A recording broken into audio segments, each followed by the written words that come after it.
View 360 में पाकिस्तान के नौजवान अपनी जान की परवाह किए बगैर मुल्क छोड़ना क्यों चाहते हैं? क्या वजह सिर्फ मुआशी हालात हैं? जानेंगे आज के शो में। मैंने कहा कि ना जाओ बेटा, ठीक नहीं है, पर वो कह रहा कि नहीं पापा सारे जा रहे हैं।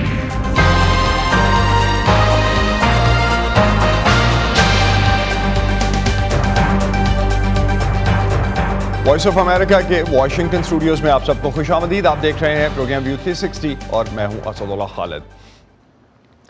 पाकिस्तान से हर रोज़ हज़ारों अफराद मुल्क छोड़ने की कोशिश करते हैं, कुछ कानूनी और कुछ गैर कानूनी तरीक़ों से।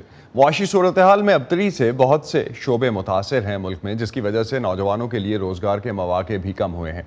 अपने मुख्तलिफ प्रोग्राम्स में हम नौजवानों की मुश्किलात और उनमें पाई जाने वाली मायूसी का जिक्र करते रहते हैं। गुज़िश्ता हफ्ते यूनान के साहिल पर कश्ती के हादसे में पाकिस्तानियों की हलाकत के बाद मीडिया में एक तूफ़ान मचा और हुकूमत ने इंसानी स्मगलरों के खिलाफ कार्रवाइयों के आगाज़ का ऐलान किया और उसके बाद वो कार्रवाइयाँ शुरू भी हुई। लेकिन पाकिस्तान के नौजवानों के लिए किसी भी सूरत में मुल्क से बाहर जाने की ख्वाहिश के पीछे क्या सिर्फ मुआशी वजूहात हैं? आज के प्रोग्राम में हम इसी हवाले से बात करेंगे। पाकिस्तान के ओवरसीज एम्प्लॉयमेंट ब्यूरो के मुताबिक इस साल के पहले 5 माह में तकरीबन 3,16,000 पाकिस्तानी कानूनी तौर पर मुल्क से बाहर गए, जबकि पाकिस्तान के वफाकी इदारे FIA के मुताबिक मुल्क से हर साल तकरीबन 30 से 40 हज़ार नौजवान गैर कानूनी तौर पर बैरून मुल्क ख़ास तौर पर यूरोपीय ममालिक जाने की कोशिश करते हैं। पिछले साल FIA ने ऐसे 19,000 नौजवानों को रोका जो गैर कानूनी तौर पर पाकिस्तान से बाहर जा रहे थे। तहकीकाती इदारे के आदाद शुमार के मुताबिक 2022 में सिर्फ यूरोप से 34,000 पाकिस्तानियों को डिपोर्ट किया गया। बेरोजगारी से मुतालिक आलमी दर्जाबंदी में पाकिस्तान का 16वां नंबर है। मुल्क के 7 करोड़ से ज़्यादा की वर्कफोर्स में 45 लाख नौजवान बेरोजगार हैं। मुआशी चैलेंजेस के अलावा वो क्या मसाइल हैं जिसकी वजह से ये नौजवान अपना मुल्क छोड़ना चाहते हैं, उन्हीं की ज़ुबानी जानते हैं। मैं खुद उम्मीदवार हूँ, मैं नौजवान हूँ, पढ़ा लिखा हूँ, नौकरियाँ नहीं मिलती, क्या करें, इसलिए मजबूरन हमें भी बाहर जाना पड़ता है। अब 25 लाख रुपया लगा के जो है मैंने खुद वीज़ा जो है ना वो एजेंट को पैसे दिए हुए हैं, लेकिन अब अभी कोई पता ही नहीं लग रहा, क्योंकि लीगल भी जाना चाहें लोग तो वीज़ा ही नहीं देते पाकिस्तान को। वो कहते हैं किस कंट्री से हो भाई, पाकिस्तान से, तो पाकिस्तान को कोई पूछता ही नहीं है। इस वजह से जो नौजवान है वो फिर बाहर जाते हैं, वो भी डंकी लगा के, फिर वो आगे किस्मत होती है, कुछ रह जाते हैं, कुछ चले जाते हैं। जब पाकिस्तान में रोज़गार ही कोई नहीं है, काम शाम ही नहीं है, तो फिर हर बंदे ने, मुझे मौका मिले मैं भी यकीन माने मैं भी डंकी लगाऊं। क्यों? क्योंकि मैं भी अपने माँ बाप को खुशी देना चाहता हूँ कि चलो अपनी जान पे खेड़ के मैं उधर जाऊँ, जाके क्या नाम है पैसे कमाऊँ, कोई 100 पीछे भेजूँ घर के मामला, तो अपनी बहनों की शादियाँ वगैरह करूँ, इस तरह के मामला। तो ये बहुत ज़्यादा चीज़ें हैं जो पाकिस्तान को जो उनसे ना नौजवान, अब पिछले दिनों नौजवान, कितने नौजवान पढ़े लिखे तलीम याफ्ता मुल्क छोड़ के कितने गए हैं। अब मैं पिछले दिनों दुबई रह के आया हूँ, यकीन माने उधर मैंने रोडों में पर पाकिस्तानियों को जलील होते देखा है, और कोई नहीं था, सिर्फ पाकिस्तानी। और पाकिस्तानी लोग करें क्या अब, जब हमारे क्या नाम लेते माशरे में कोई चीज़ ही नहीं रही, अब कोई चीज़ है ही नहीं, तो फिर रहना क्यों है इधर? देखिए, सबसे बड़ी वजह जो लोग आजकल ये चीज़ को बड़ा शोर मचा रहे हैं कि जी गुर्बत है और बेरोज़गारी है। नो डाउट गुर्बत भी है, बेरोज़गारी भी है, पॉलिटिकल स्टेबिलिटी भी नहीं है, लेकिन जब आप एक 25 से 30 लाख रुपया दे रहे हैं तो क्या वो 25 से 30 लाख दे के आपका बच्चा इधर पाकिस्तान में काम नहीं कर सकता? सेकेंड वन पे आप लोग लीगल वे क्यों नहीं यूज़ करते? आप पेरेंट्स हो के जब आप मौत के सौदागरों के हाथ अपने बच्चों को बेच देते हैं और फिर उनके साथ गिले और शिकवे आपके बनते नहीं हैं, आप ये चीज़ के ऊपर उनको ब्लेम ही नहीं कर सकते। यूनान में कश्ती के हादसे के बाद पाकिस्तानी हुकाम ने इंसानी स्मगलिंग में मुलव्वस कम अज़ कम 14 मुश्तबा एजेंट्स को गिरफ्तार किया है। वॉइस ऑफ अमेरिका की सारा जमान ने कुछ ऐसे वालिदैन से मुलाकात की जिनके बच्चे इस हादसे में लापता हुए। अली जहांजेब और उनके मामूजाद भाई अली हुसैन उन सैकड़ों पाकिस्तानियों में शामिल हैं जो 14 जून को यूनान के करीब बहीरा रोम में कश्ती डूबने के बाद लापता हो गए। मैंने कहा कि ना जाओ बेटा, ठीक नहीं है, पर वो कह रहा कि नहीं पापा सारे जा रहे हैं, तो मैंने उस वजह से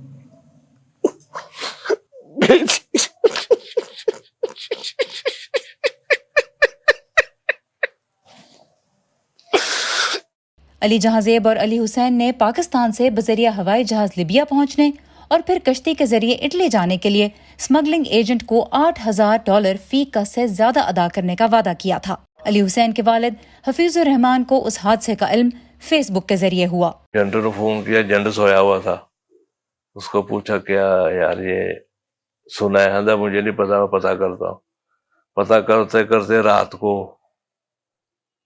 12-1 बज गया। फिर रात को 12-1 बजे उसने जाकर बताया कि वही शिप है। पड़ोसी और अहले खाना उन्हें तसल्ली देने आ रहे हैं, मगर हफीजुर रहमान को बस इंतजार है अपने बेटे और भांजे के बारे में किसी खबर का। तो अकल पे बैठे हैं अल्लाह के, को मौजा हो जाए, कुछ कहीं से तला आ जाए। हफीजुर रहमान के घर से 30 मिनट दूर एक मौजा हुआ भी है। अजमत खान उन चंद खुशकिस्मत अफराद में शामिल हैं जो जिंदा बच गए। जो सबसे लास्ट वाली अंदर, जो समंदर के अंदर वाली मंजिल थी उसमें था, लेकिन कहता है कि जब उसमें पानी आना शुरू हो गया ना, उस टाइम फिर पता नहीं कुदरत की तरफ से उसकी जिंदगी थी, कैसे वो बाहर आया, ऊपर आना शुरू हो गया। उसका एक जगह में उसको थोड़ा सा जगह नजर आई है कि इधर से मैं निकल सकता हूँ, उधर से बस वो निकल गया, निकल के वो पानी के ऊपर आया। पाकिस्तान उन 3 ममालिक में से एक है जिनके सबसे ज्यादा तारिकीन वतन यूरोप पहुंचने के लिए वस्ती बहिरा रोम का मकबूल रास्ता इख्तियार करते हैं, जहां ये हादसा पेश आया। खराब मौशी हालात और यूरोप पहुंचकर घर वालों को रकम बेचते देखना हर साल हजारों लोगों को इस जानलेवा सफर पर जाने की तरगीब देता है। शदीद गर्मी के बावजूद FIA के इस दफ्तर के अहाते में कई घंटे से वो लोग जमा हैं जिनके प्यारे उस कश्ती पे मौजूद थे।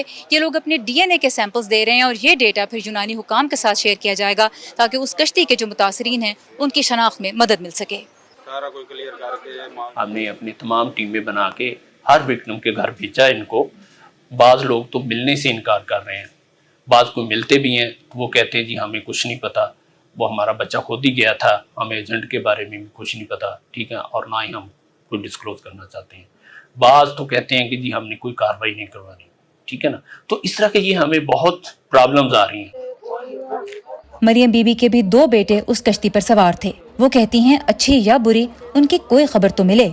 असी उम्मीद रहने आ, सानू को पता ही नहीं ये लगता ते असी रोने आ, किसे वे रोने आ, किसे वे चुप कर रहे ने।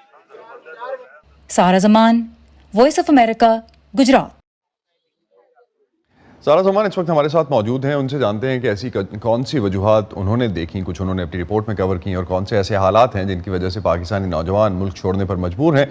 सारा, बहुत शुक्रिया, आपकी रिपोर्ट तो हमने नाज़रीन को दिखाई, आपने इन ख़ानदानों से बात की, क्या आपको जिस तरह से आपने मेंशन किया कि कुछ डिफरेंट स्टेटस है, लाजमी नहीं है कि सारे जो लोग हैं वो मुआशी तौर पे स्ट्रगल कर रहे थे, कुछ वैसे भी भेड़ चाल में भी शायद गए, किस तरह से आप उसको पूरे पस मंज़र को बताएंगी हमें? बहुत शुक्रिया सर, बिल्कुल ऐसा ही है जैसा प्रोग्राम के आगाज़ में भी कुछ लोगों ने बताया कि माशी हालात ऐसे नहीं हैं, नौकरियां नहीं हैं, बहुत परेशानी है। लेकिन दूसरी जानिब ये सवाल भी पैदा होता है कि जब 20-25 लाख रुपए आप जमा कर सकते हैं तो फिर आपकी जो माशी इस्तिकात है वो किस किस्म की है। तो जब इन खानदानों से मैं मिली हूँ तो इनमें बाज़ लोग तो बहुत अच्छे वेल ऑफ घरानों से ताल्लुक़ रखने वाले हैं, उनके यहाँ पे अच्छे कारोबार हैं, और वो लड़के, उनके वालिदैन ये कहते हैं कि हमने उनको मना किया लेकिन लड़के जाना चाहते थे, बस उनकी ख्वाहिश थी कि वो जाएं। और ये जिस पट्टी से ज़्यादातर केसेस सामने आए हैं, ज़्यादातर लड़के पंजाब के जिस हिस्से से थे और पाकिस्तान के ज़ेर इंतज़ाम कश्मीर के जिस हिस्से से थे, यहाँ पे तो बहुत कॉमन है मुल्क से बाहर जाने की कोशिश करना। और लोग ये कहते हैं कि जब एक लड़का भी अगर किसी मोहल्ले से जाता है और अगर वो कामयाबी से पहुँच जाता है तो उसकी वजह से दूसरे लड़के भी इंस्पायर होते हैं। फिर जब वो अगर अपने माँ बाप को माशी तौर पे सहारा देने में कामयाब हो जाता है तो इसकी वजह से भी दूसरे लड़कों में एक्साइटमेंट ये पैदा होती है कि हम भी ये काम कर लें। तो कुछ जिनसे मैं मिली माशी तौर पे मजबूत थे, कुछ माशी तौर पे कमज़ोर भी थे, लेकिन एक हमने ये जो बात मुझे हफीज़ुर रहमान साहब ने कही वो मेरे साथ शायद हमेशा रहे कि चूँकि इस कश्ती के उलटने से पहले भी रोज़ाना दर्जनों कश्तियाँ जाती हैं और हज़ारों लोग ये सफ़र करते हैं और इसके बाद भी ये सिलसिला रुका नहीं है, ये सिलसिला रोज़ाना की बुनियादों पर हो रहा है, तो ये सिलसिला जारी है।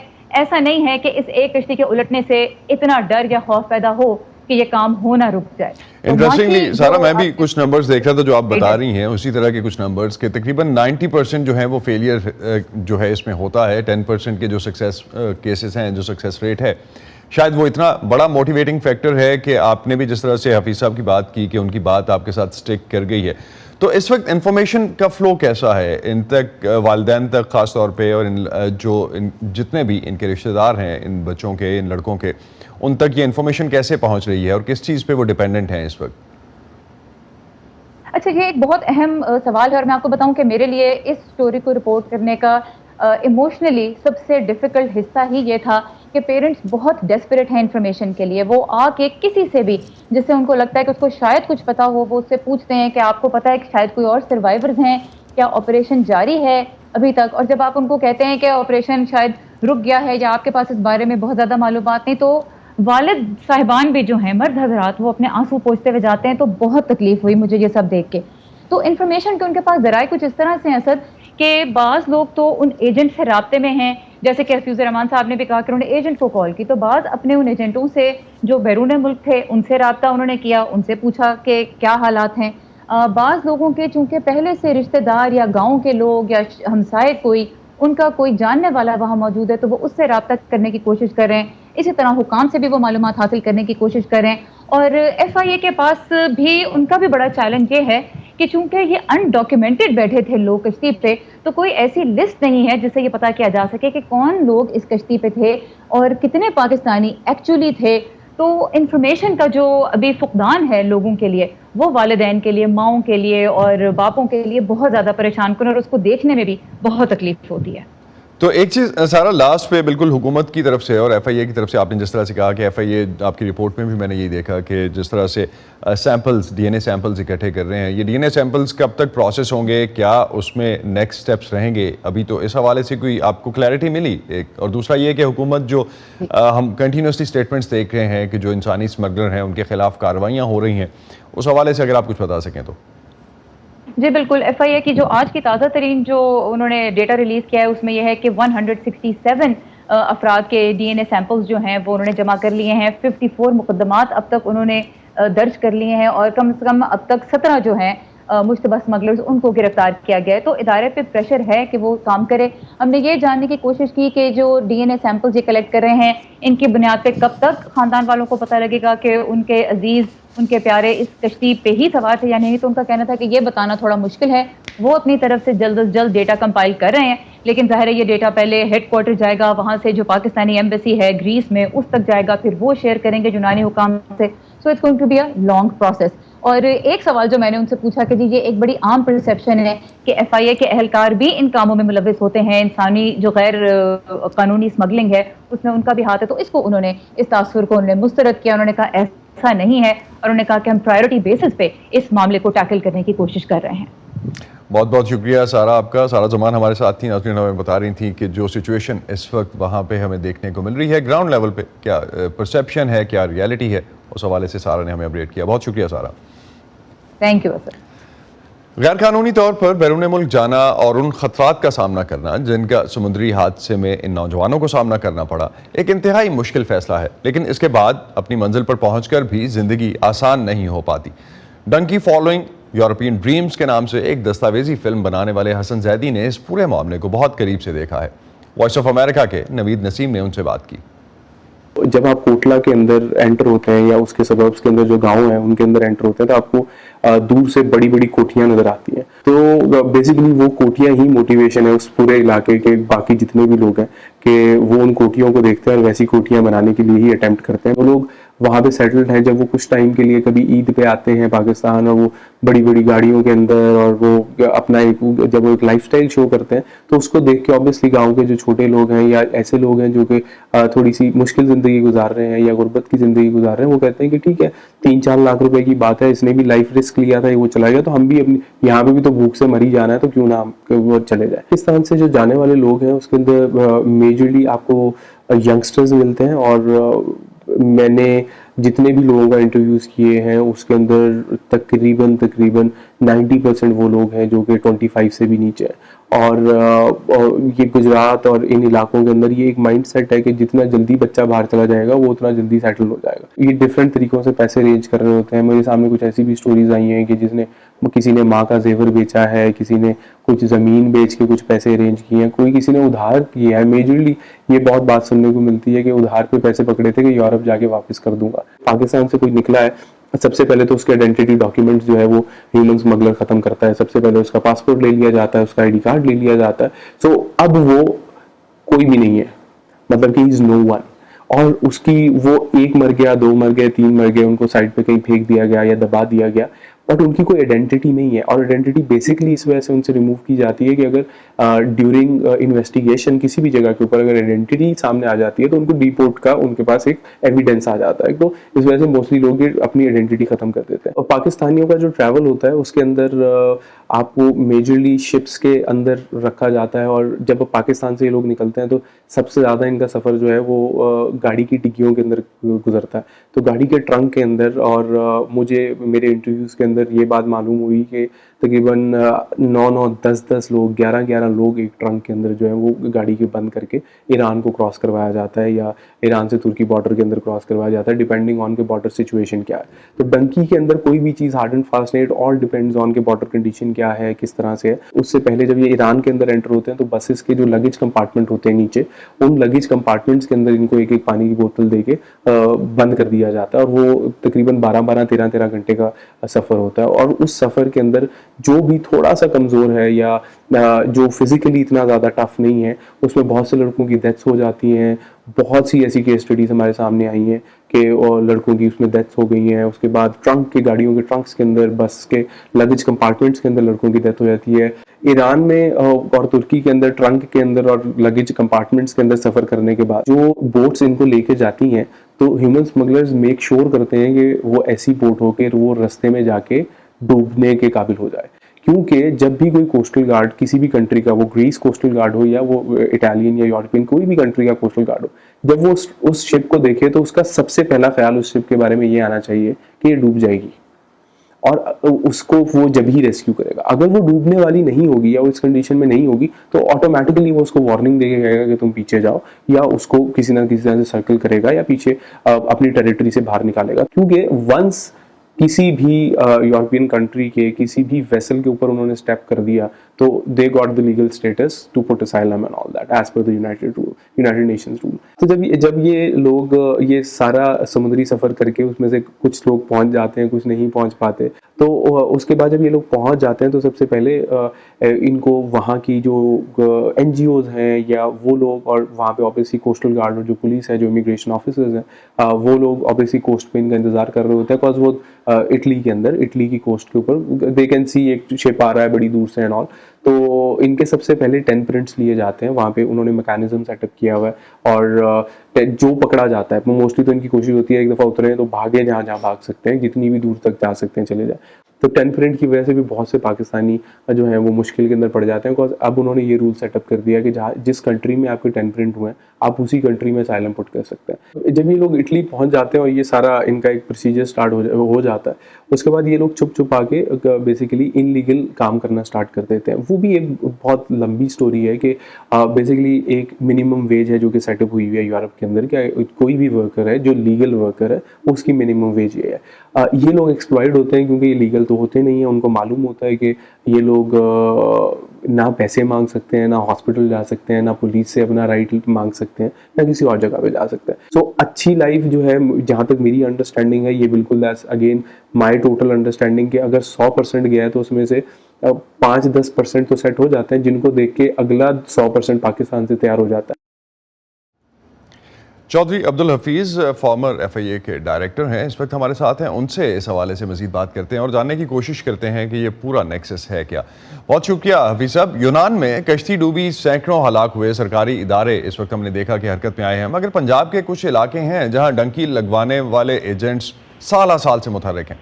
कानून नाफिज करने वाले इदारे उन्हें पहले क्यों नहीं रोक सके, और अब ऑनवर्ड्स आप समझते हैं कि रोक सकेंगे? जो मेरी एक राय है, जो मेरी ओपिनियन है, जो मैंने वर्क किया है FIA में, उसके मुताबिक ये है कि ये रूट काजेस हमें देखना पड़ेंगी कि ये यहाँ से लोग क्यों जाते हैं और कौन लेकर जाता है और किस तरह ये फंक्शन हो रहा है। और ये चूँकि ट्रांसनेशनल क्राइम है, मुख्तलिफ कंट्रीज़ इसमें इन्वॉल्व हैं, जो यहाँ से लोग मुख्तलिफ कंट्रीज़ में बैठे हुए हैं वो एज ए एजेंट कहलाते हैं, जबकि ना तो ये कोई एजेंट रजिस्टर्ड होता है और ना ये कोई इनकी कोई ऐसी रजिस्ट्रेशन इस वक्त है। ये फ्रॉडिये लोग होते हैं जो लोगों से फ्रॉड करते हैं और मोटिवेट करते हैं।